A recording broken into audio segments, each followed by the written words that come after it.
When you were a teenager, uh, about what was going on in the world around you, what were the historical or other things going on at the time? Let's see. Pearl Harbor happened in 41, and I was, how old was I then? 25, 35. I was about 15 when Pearl Harbor happened, and I remember thinking that that was a world-shaking event.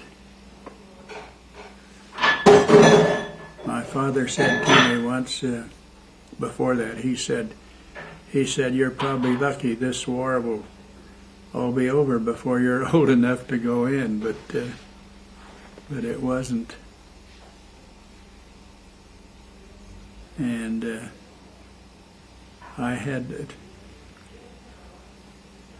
think I already told you about me being 4F for a short period of time, and I always felt that that was because I went back east and went to college at George Washington University for one full year. And that summer when I came back out here, and I can't remember who I worked for, I worked on the farm here locally, expecting to be drafted at any minute. And I grew about 6 inches that late spring and summer. And I think that put a strain on my heart or something. Anyway, that's why I've already told you that I was 4F and what that meant. 4F was unfit for military service. Everybody, all young men everywhere, were classified.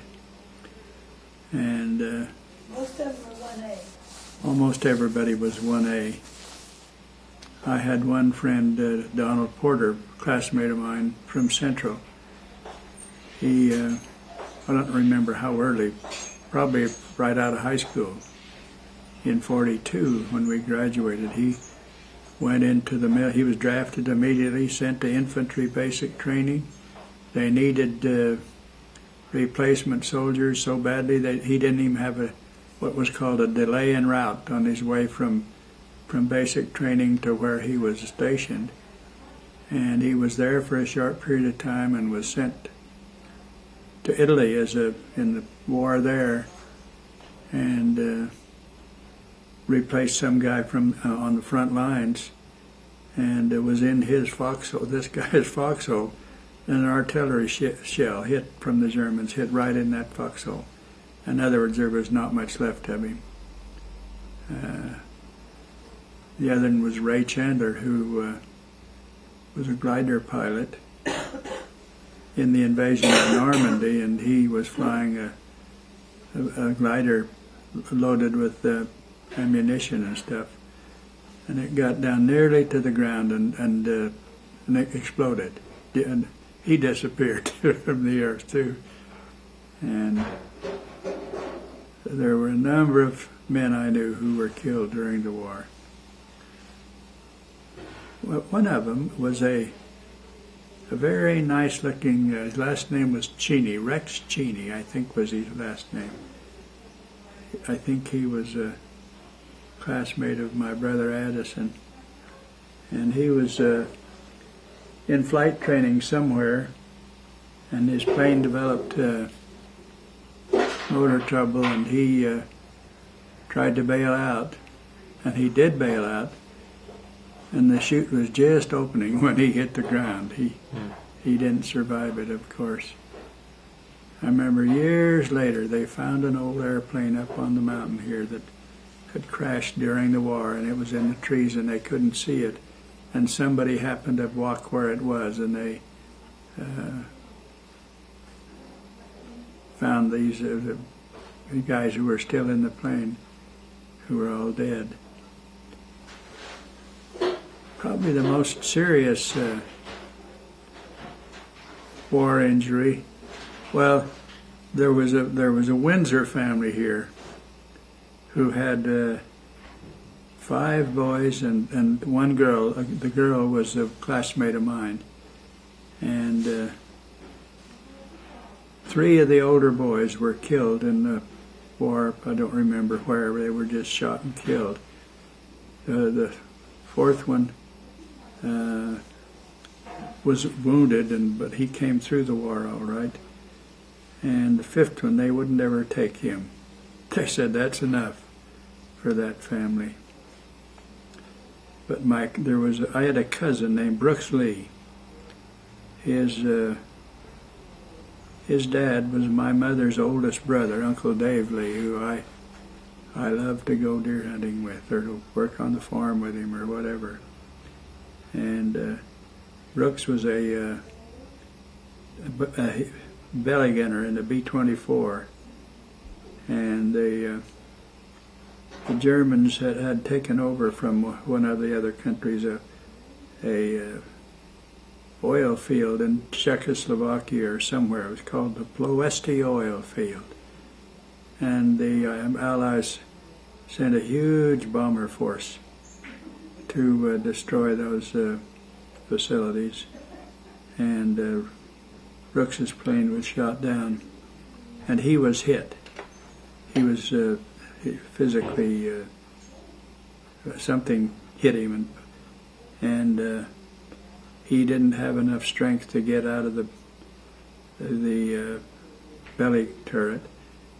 The pilot of the plane came by after the war to see Aunt Ella and Uncle Dave and told them that everybody else bailed out of the plane except Brooks, and as he said the plane was going down at about a 45-degree angle, and he said the pilot came by and tried for a few minutes to try to help Brooks to get out, and then he said he realized he couldn't wait any longer, and so he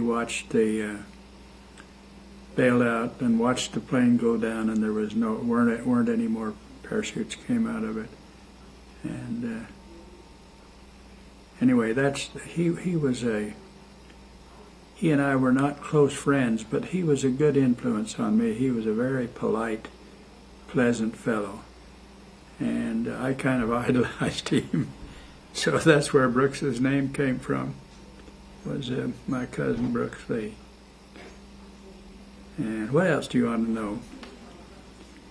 Any more war stories? Do your teenage years and then give your war stories after that.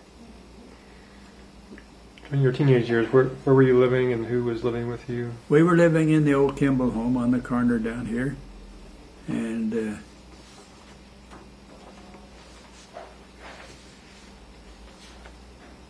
let's see, my brother David when I left home, he was a tiny little baby. See, I was born in 25 and he was born in 36 or 7.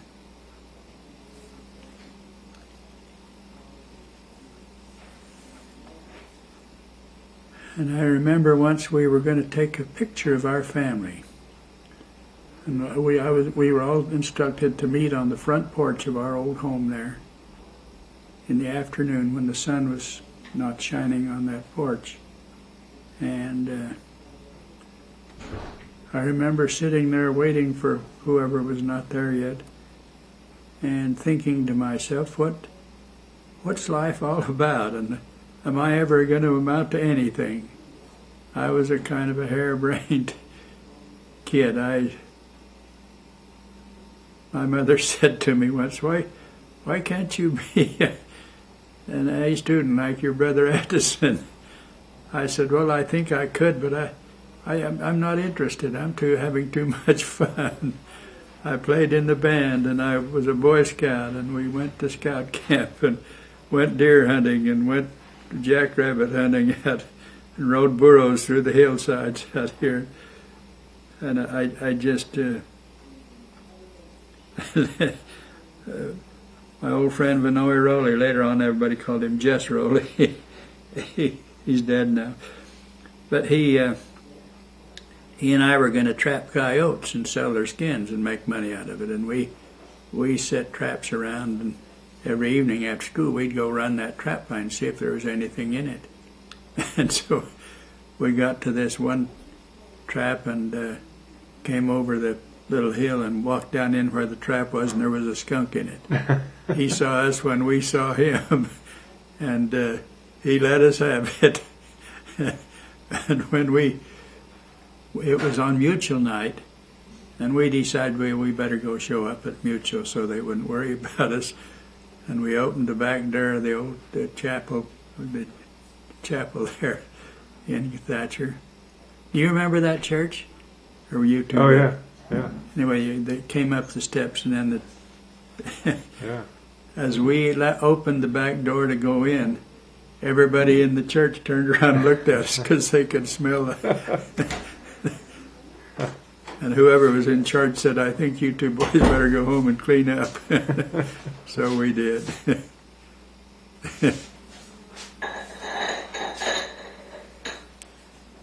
What else did we do? I just don't remember. I just know growing up was a lot of fun for me.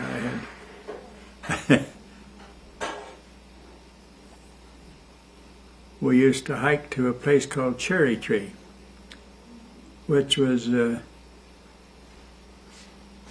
there's a road that go from here that goes up to the base of the mountain and gets out on top of what's called Fry Mesa.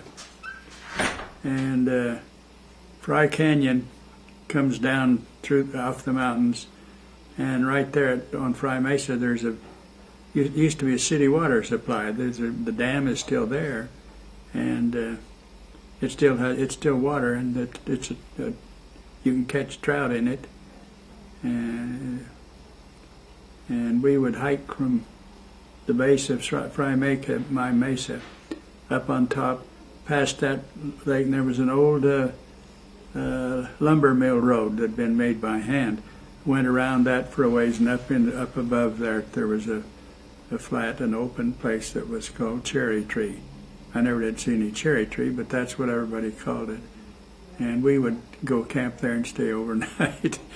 I remember one morning we all woke up and nobody could find Blackie Sanders. I told you earlier about him. And come to find out he was in the bottom of the bedroll. He had climbed down there where it was warm and gone to sleep down at the bottom. But those were great days. I fully enjoyed being a Boy Scout and an Eagle and doing bird study. I memorized every bird in the country and played in the band. I remember once we went to El Paso to march in the I've forgotten why we were down there. But we were marching in a big parade. And it was warm. And they stopped us, and we were standing there. And there was a guy in front of me who played the bass horn, old Seaborn Von Howard. And they signaled us to march ahead, and the pavement was kind of sticky because it was warm enough, and one of his shoes came off. So here he came hopping back through the band with his bass horn, all of us getting out of the way till he found his shoe and hopped back up to his place and put it on, and we never missed a beat. But we laughed about that for years. And one winter, at the height of the winter and during the Christmas vacation, we went around the other side of the mountain to there's a pass over there, Stockton Pass, where the road goes from this highway that goes from here to Wilcox. The road goes out through Stockton Pass and then on over to the other side to Bonita. And we went over there as far as we could go in a pickup or however we went. And then we hiked up the side of the mountain to in the snow and stayed all night up there. And we tried to cook some beans, and the water would boil, but it wasn't very hot. We were at high enough altitude that we never did get those beans warm enough to eat. And I slept cold all night in the snow. We just weren't prepared for that. Oh boy. But I wouldn't have missed any of it. I love to be out there, and I love to go camping and build a fire and etc. What else do you want to know? Tell me about your school. How many students were there? When we graduated, there were 27 in our class. I was the student body vice president, and I was 7th in the class. And when I got back to George Washington, I discovered back there that I was studying about like I had down here in Thatcher. I studied just enough to get by and make 2s and 3s and not worry about it. And when I got back there, one of the classes I had was Physics 101, the beginnings of all physics. And the first 6 weeks, I got an F in that. I made the dean's list, and he called me in and said, "We're going to give you another chance, but if you make another F, you'll be expelled from school." And that just was not acceptable in our family.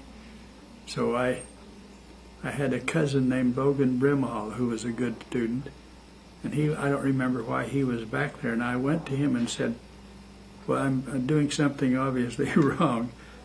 And so he helped me learn how to study.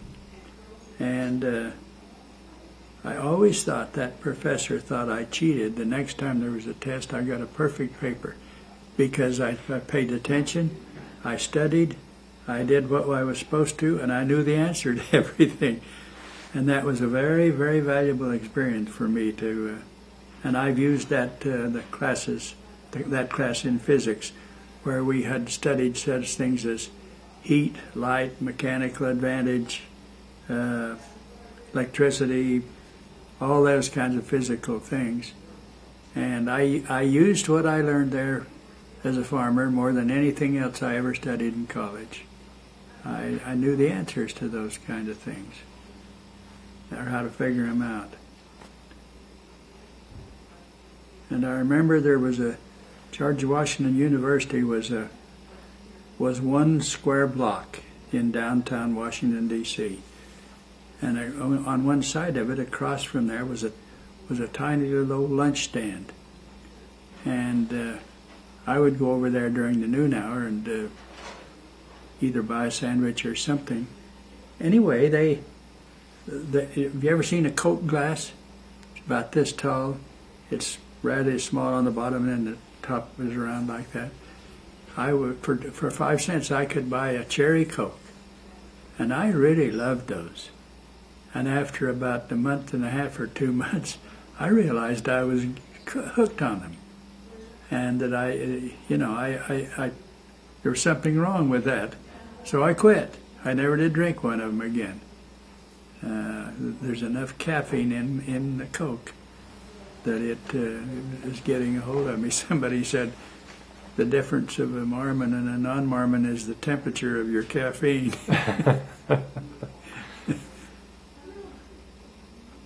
So what else? I get back there. How about some more on your high school? I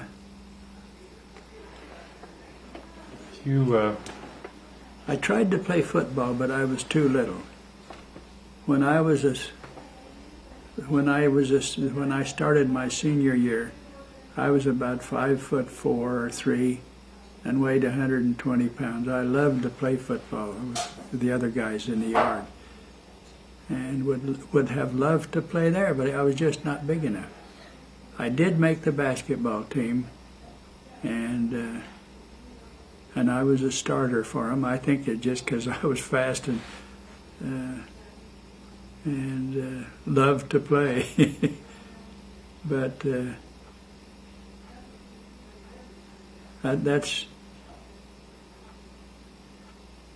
we didn't win many games. Safford had a big old center on their team, Merrill something or other. He was a nice guy. We just couldn't contain him. I remember watching a a game once between Thatcher and Safford when I was probably 10. The final score was 8-5. I can't even remember who won. But in those days, everybody shot the ball from down here, you know. And if somebody was within 10 feet of you, they could put their hand out and you were through shooting. Tell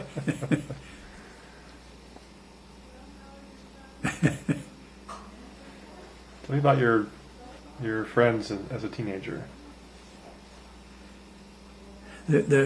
We had a scout patrol, and we were very close. I can't remember what the name of the patrol was, but we did a lot of fun things together. I can't remember what any of them were now. Been too long ago. But there was Gerald Welker and Kay Bingham and Blackie Sanders and 2 or 3 other guys. Now I can't think who they were.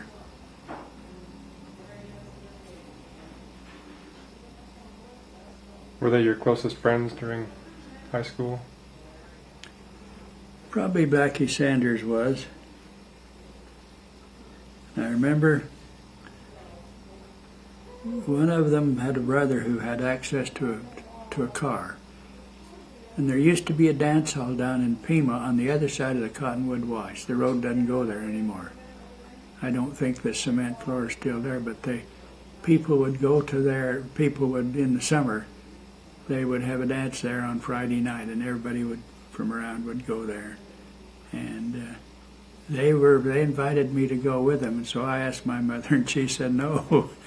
And I argued with her and pleaded with her, and she said no. I don't think they're the kind of company you need to go with, and she was right. Anyway, I did everything I could, but I didn't disobey her. I didn't go.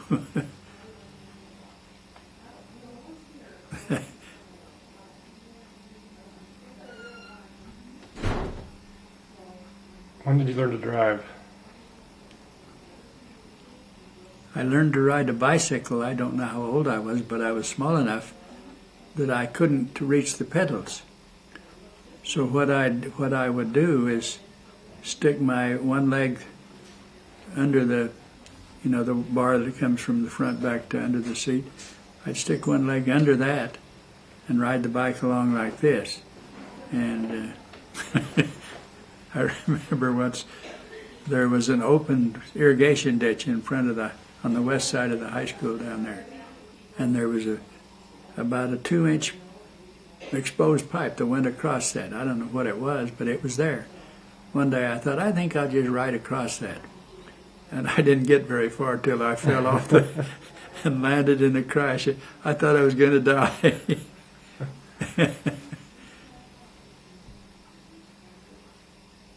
Now, what else did I do? Growing up was very much fun to me. I thoroughly enjoyed everything. Tell me about a crush that you had. Probably the first girlfriend I had was a girl named Maxine Tate. She was a little bit taller than me. Incidentally, later on, she became the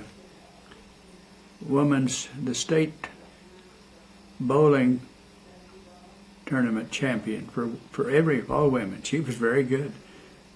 And she had access to a car, so us boys would get her to help us take us out to the golf course where we could play golf. I was really hooked on that in my senior year in high school, Jordan. But the older I got, I finally realized to really enjoy golf, you have to play on a regular basis. Yeah. And I no longer could do it. But she and I were good friends for a long time.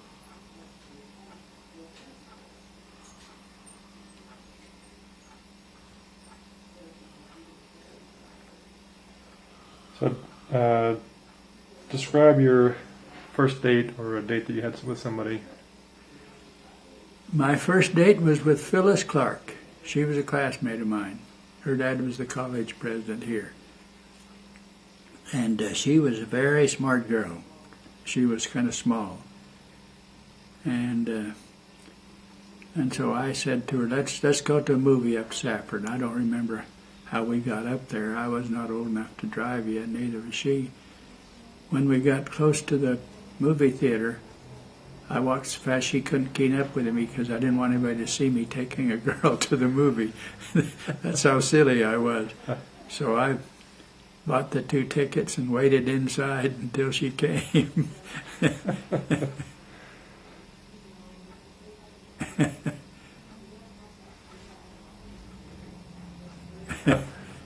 That was a long time ago. Yeah. How about your first kiss? Heavens, I don't remember. I don't remember. I was not opposed to it.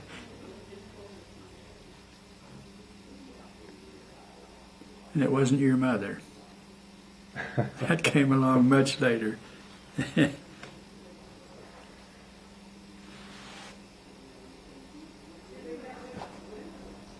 What was the most important to you as a teenager?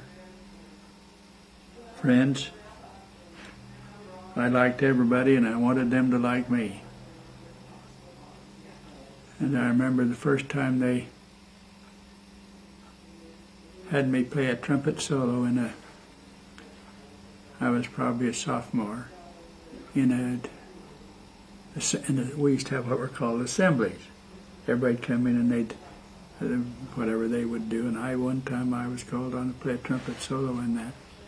I enjoyed the trumpet and I was pretty good at it, but I was so nervous I couldn't keep the thing going. Your mother said once you played a piano solo somewhere and her knee kept hitting because she was nervous.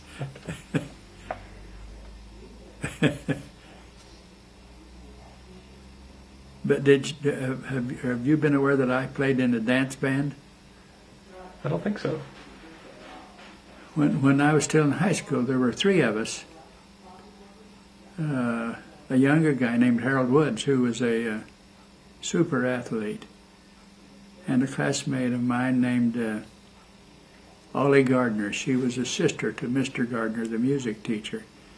She played the piano, and I played the trumpet, and Hack Woods played the drums, and if there was a dance, we'd provide the music. And we didn't use any music. Somebody would say, well, let's play this song. And Ollie would say, how high do you want it? She'd give me a note, and I said, yeah, that's a little too high, lower it. So we'd play,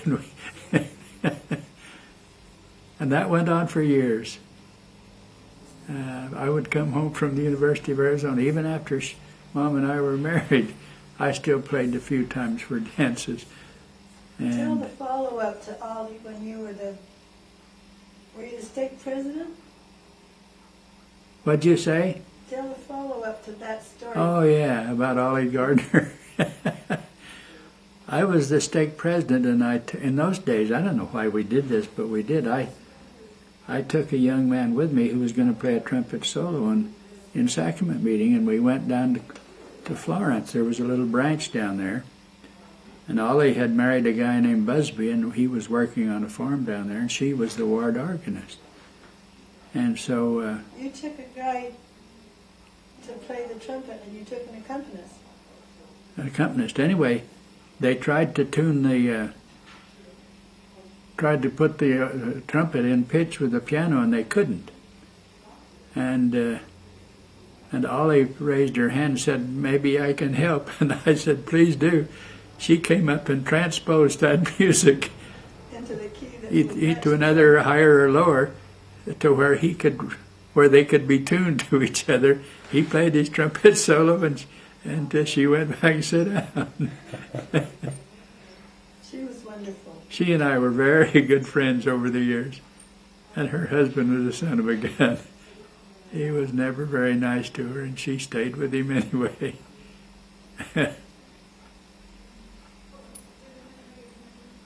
And one morning,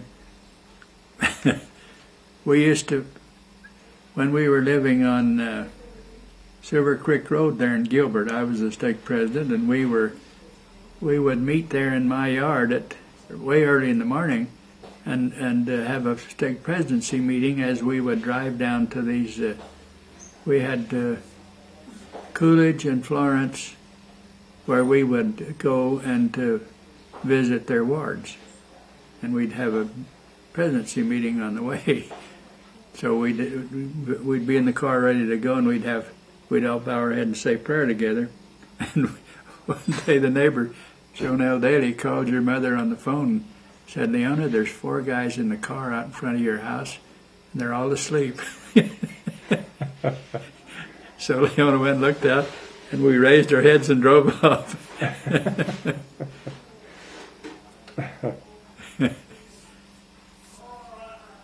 Back to the teenagers. As a teenager, You played other dance, What- in other dance bands. That was fun.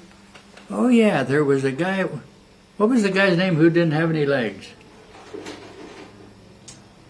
Oh, I guess that's not important. you were a little older than you were. He was older. Who played in that dance band? Art Gardner played the piano, or Ollie's brother. Ollie's brother, part of the time. You had a saxophone, didn't you? Yeah, I can't remember who that was. Was Hack still the drummer? No, there was some other time, somebody else by then. how long did you play? Was it like Well, a couple of hours or? Ken, Pardon? the cross-eyed guy named Rule. Oh, from Pima, Smith. Who was he? Did he play the? What did he play? He was a piano player. So that was another one. Yeah. And Sister, what's her name? What's the organist in our ward, the elderly lady? Oh, yeah. Anyway, she played the piano for a while. But and all of these people played by ear and could play in any key. So they never had any music. They just had a list of songs.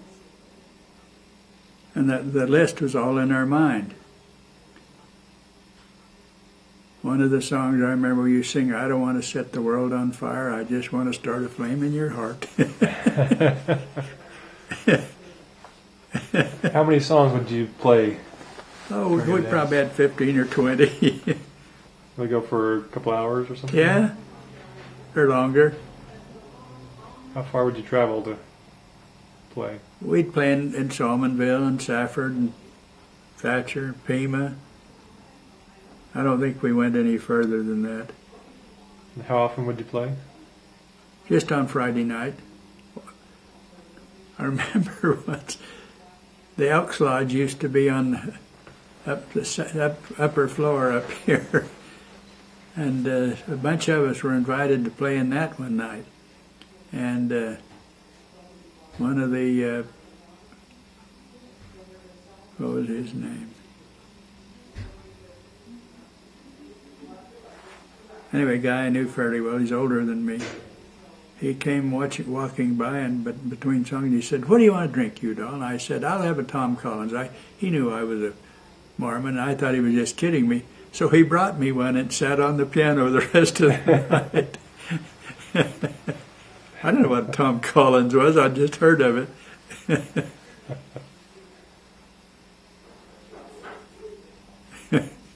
Oh dear. And we were not very. We had too much fun to be very serious-minded ever. The guy without any legs that played the piano, he never wore a prosthesis. He had leather pads on his stumps and gloves on his hands. And one stump was about that long. And he had rigged up a yardstick so that it would stay on the pedal down there, and he played that with a stump. And But when he walked along beside us, he was going like this. he swung along on his stump in his hands. And when he came to a chair, he'd jump into it from his hands. Willard Shoecraft, that was his name. That was his name. He later became the station manager in the Globe station. Yeah.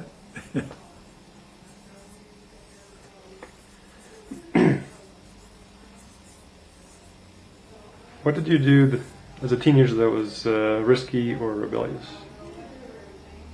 Rebellious?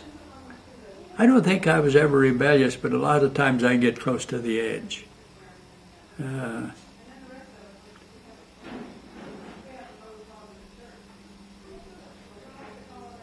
remember, who was that kid that was riding a bicycle across the top of Fry Mesa Reservoir? Oh gosh, was that? K something or other. It was about this wide, a curved thing. And on one side the water was down about that far down. On the other side it went down a long ways and there was a cottonwood tree. And he lost his grip and fell off and landed in that cottonwood tree. Crazy. And we had the Royal Thatcher Mounted Police when we were kids. Cop Foster. He had a pinto horse and he patrolled the town as the policeman, the town officer, on that horse. And he had us all kind of scared. He was a kind of a gruff old character.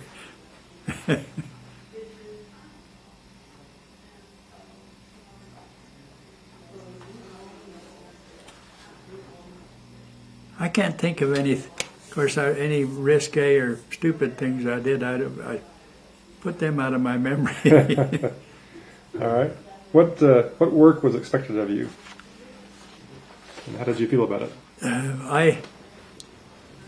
If my mother wanted me to mow the lawn, I didn't like that at all.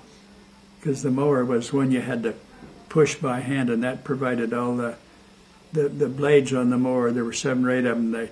They were curved and sharp, and the cutting edge down the bottom. And they would go down and cut the grass off when they passed that blade. And you had to push it. And we had, what was that weed that would grow on the front lawn? Heaven's sake. Had little burrs on it. I don't know, you got the same one if you don't keep spraying it.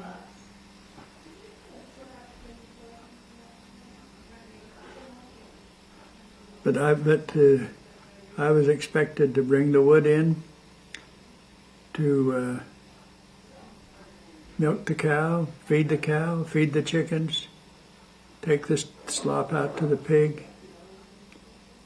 There was one thing that happened that they would do that I couldn't watch. It was when they would kill a pig, they didn't shoot it. They had a long knife, and they would reach up right under here and stick that knife in him and cut his heart, and he'd bleed to death.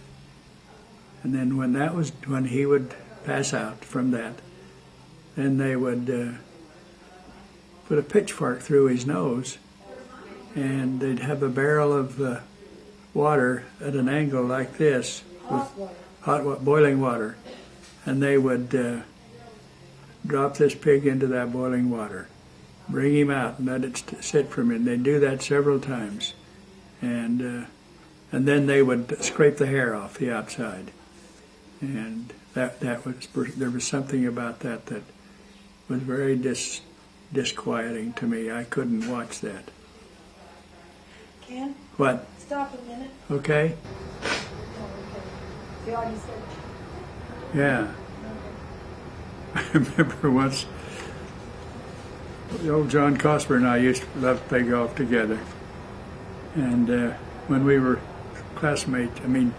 roommates and students at the University of Arizona, right after Bye. I'm sorry. playing at a little course down there, not too far from the university, and there were some slower women in front of us, and they motioned for us to play on through. So I lined up and hit the ball. It went about 40 yards, hit a tree about that big around, dead center, came right straight back, and I took 2 steps forward and hit it again. The odds against that are very, very long. John Cosper laughed about that for years. when he'd study, he'd go like this. Yeah. How did your relationship with your parents change as you became a teenager? I don't really know that it did. My dad was a very gentle, kindly man. The only thing he did, I remember once I was teasing Leela Lee in the front room, and she was starting to cry, and I was carrying it too far. My dad came walking through and saw what I was doing, and he kicked me in the ribs and said, "You're a better boy than that," and he walked right on through. He didn't kick me enough to hurt me, just to get my attention. And I've never forgotten. He always loved to own farmland. And he had some farmland down at what we call Lizard Bump. And the water was always in short supply. And so he drilled a new well, and it had water in it. And they had mounted a pump and an engine. The engine in those days that most people used was a 2-cylinder John Deere stationary engine, the big flywheel on one side. When you started it on gasoline. You opened the little petcocks on the side to lower the compression. And then you turned that flywheel, and pretty soon it would start. And when it got warmed up just a little bit, you'd shut off those 2 little petcocks, and then it would run on stove oil. Anyway, with a long belt, the pulley on the side of the John Deere engine was like this, and the thing on the top of the pump was like this. So they had a long belt about this wide that would go and turn. And so he wanted to see the pump run. And there were some guys who owned Stewart brothers who owned a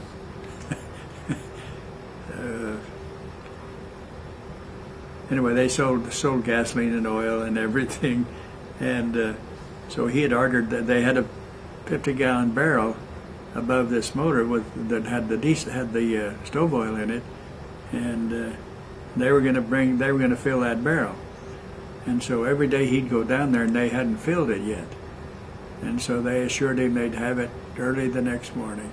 So that afternoon he took me with him.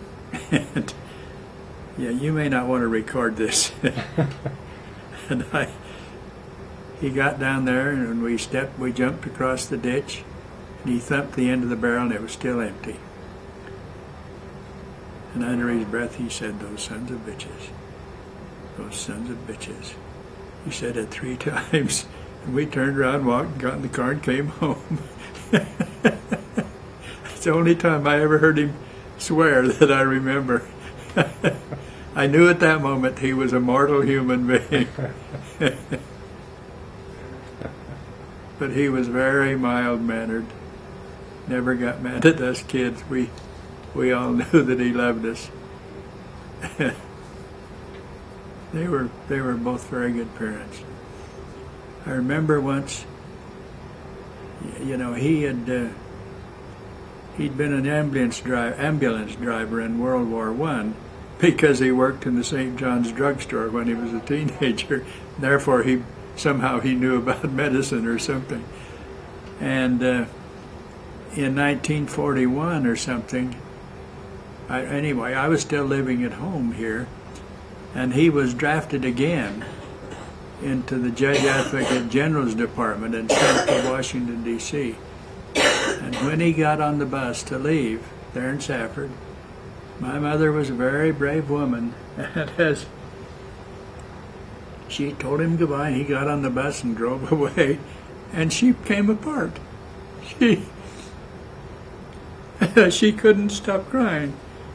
And I realized then what a very close relationship this business of husband and wife could be, and I was very, very impressed with that, and have experienced that now myself with my dear Leona.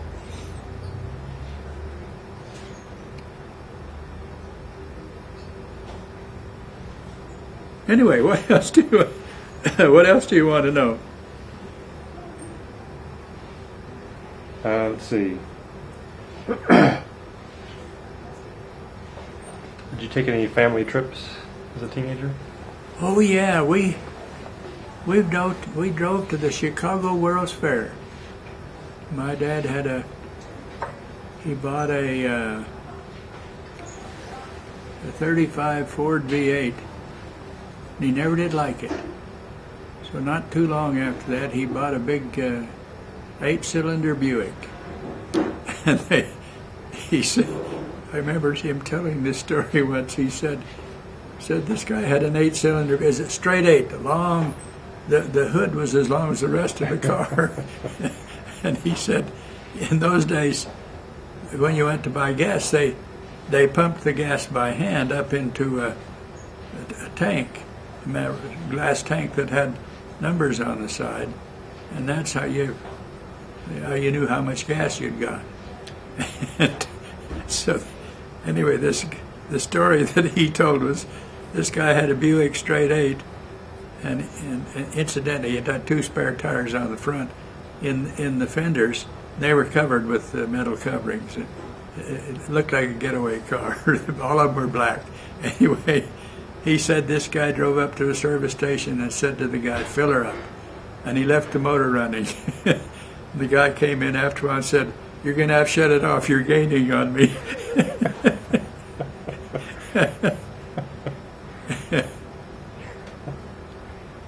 And the next door neighbor was Art Jameson, and he had a big belly. And he told my dad once, he said, "I tell you how I can tell when I'm getting too heavy in the front here." Said, "When I get close enough to hit the golf ball, if I can't see it, I know I've got a problem."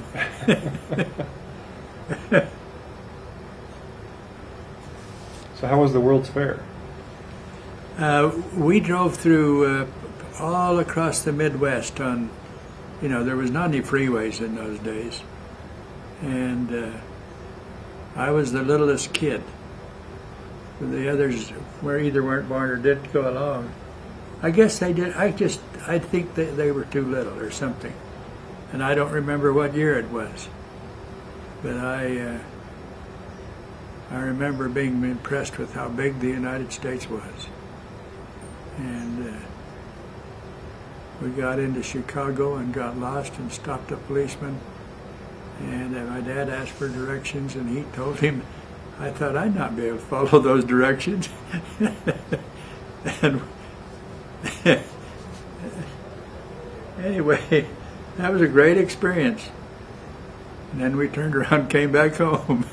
So how long was the drive? Oh, 4 or 5 days, it seemed like. It was you and your parents, and who else? And maybe the little ones went along too. I can't remember. I can't remember who all went.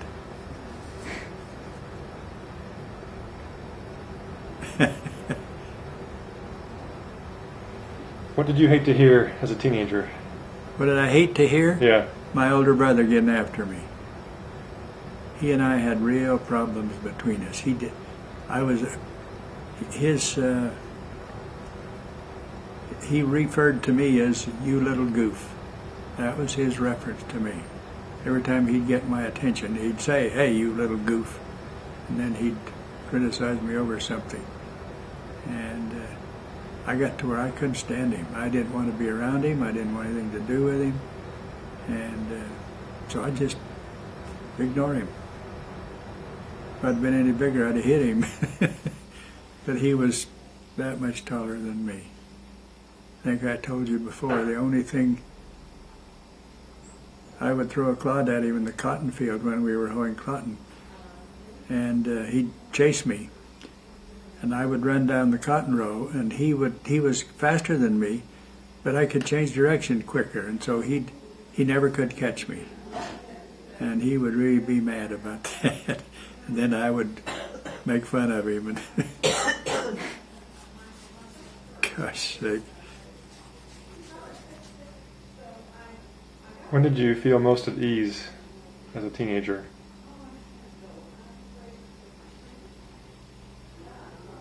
Waking up early in the morning and realizing that the furnace was going downstairs, at a floor furnace, and that my mother was down there with the fire going, and that one of my sisters was practicing the piano, and it was warm, and the blankets were warm, and that was a very beautiful feeling every morning to realize I was part of a good family, and that my mother loved me anyway. Anyway, that's the best answer I can give you. Would you describe your teenage self as shy, confident? I was never shy. I was a show-off. I was smart-aleck. Had to overcome that as I got older.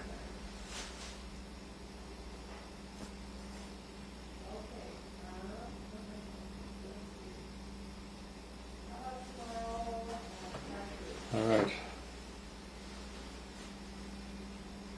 Well, those are all the questions I have for your teenage years. All right. They ended, and I went off to war. We're going to get to that. But I think I was saved to become a father and a husband. Because if I had gone in like the others in my age, I'd probably lost my life in that war. It was that deadly. So there are three things that happened. One is I was 4F, and that put off the time when I was drafted.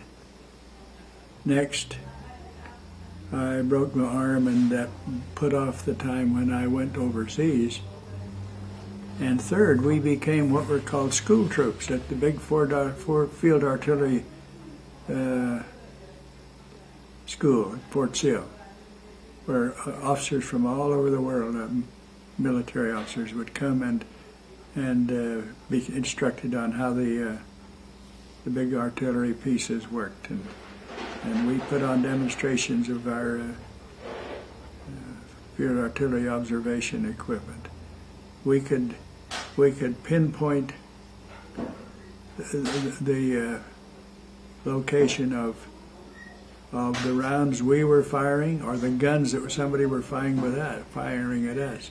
We could pinpoint those quite accurately with the equipment that we had.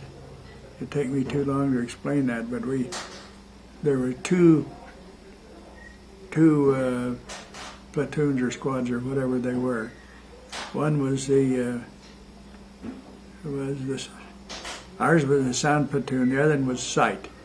They would use an optical instrument, get on a little hill, and they would, if a gun went off, they would turn their instrument and call the reading, and then they would plot that on a map. And we were told that there were places where they were using this, and they thought we had automatic artillery, because they would shoot 40 or 50 guns at one location. They'd all shoot simultaneously, and then they'd go on to the next place. And those big guns were very fascinating to me. The most fascinating one was the 155 rifle. It was 155 millimeter, which is however big that is, 5 or 6 inches across. And then the next size was 208, but it was a howitzer. They did have a 208 rifle, but we didn't. I don't remember if we had any of them there. But the little one was the 155. It was the most what everybody used all around the world, and they were very accurate.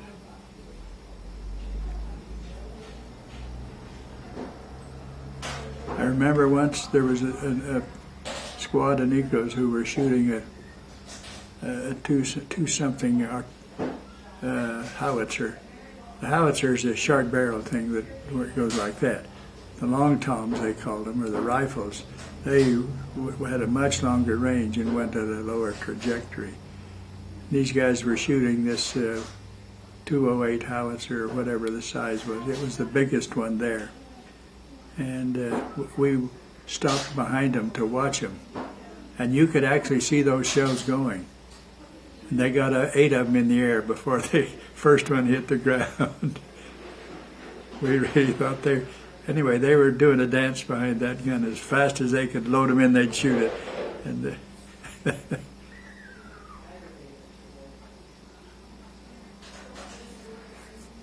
Let me change the tape. I want to ask you some more questions about that.